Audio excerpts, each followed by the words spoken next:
Hello guys, welcome back to a new blog. তো আজকে ছিল আমাদের একটা ফ্রেন্ডের বার্থডে। তো সেই জন্য আমাদের একটা কেকের অর্ডার দেওয়া ছিল, যেটা সকাল সকাল চলে আসে। তো তারপর বিকেলবেলা আমরা আমাদের একটা ফ্রেন্ডের বাড়িতে চলে যাই, যাদের বাড়িতে আমাদের সমস্ত রান্না হওয়ার কথা ছিল।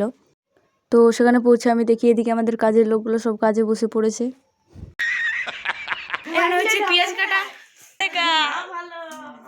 সুজা দিদি, এটা ঋতু দিদি, দিদি। আর এখানে এই যে বার্থডে গার্ল। হ্যাঁ, তো এখানে আমাদের বার্থডে গার্ল পেঁয়াজ কাটছে, আর তাকে আমরা কাঁদাচ্ছি পেঁয়াজ কাটায়। আর এদিকে আমাদের চুমু দিদি হয়েছে, সব আলু টালু ধুইছে। তো তারপর এদিকে ইয়ারা মাংসগুলাও ধুয়ে নিল। তারপর আমরা ভেবেছিলাম চিকেন তান্দুরি করব, ওই জন্য আমরা কপিস চিকেন নিয়েছি তান্দুরি করবার জন্য। আর এদিকে চিকেনগুলোকে ম্যারিনেশন করছি ইয়ারা।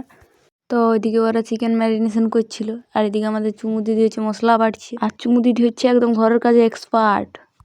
তো তারপর আমি এদিকে এসে দেখি এদের ম্যারিনেশন কমপ্লিট হয়ে গেছে।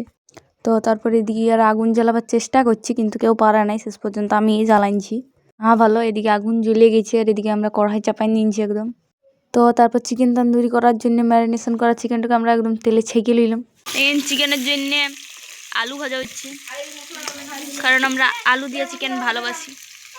তো এখানে আমার খুন্তি লড়ার স্টাইল দেখে বুঝতে পারছি আমি কত সুন্দর রাঁধুনি। তো এদিকে বার্থডে কালকে আমরা বসে নিয়েছি রান্না করতে। আর এদিকে আমাদের চিকেন কষা রেডি একদম। তারপর চিকেনটা হয়ে যাওয়ার পর আমরা তান্দুরি গেলাকে একটু স্মোকি করার চেষ্টা করছিলাম। তো তারপর বার্থডে গার্লের বাড়িতে এসে আমরা ডেকোরেশনের কাজ স্টার্ট করে দিই। তো এখানে আমরা একটা অ্যাস্থেটিক ডেকোরেশন করার চেষ্টা করেছিলাম। তো আমরা প্রচুর ছবি তুলি। তারপর এখানে আমাদের বার্থডে গার্ল কেক কাটছিল। তো তারপর এখানে আমরা যে গিফটটা ওকে দিয়েছিলাম সেটা নিয়ে আমরা একটু ওভার অ্যাক্টিং করছিলাম। তারপর অনেক রাত হয়ে যাওয়ার কারণে আমরা খেতে বসে পড়ি এখানে। আর এখানে আমাদের খাওয়া দাওয়া কমপ্লিট হয়ে গেছে। তো আজকের ব্লগটা এখানেই শেষ করছি। দেখা হচ্ছে পরের কোনো ভিডিওতে, ততক্ষণের জন্য বাই।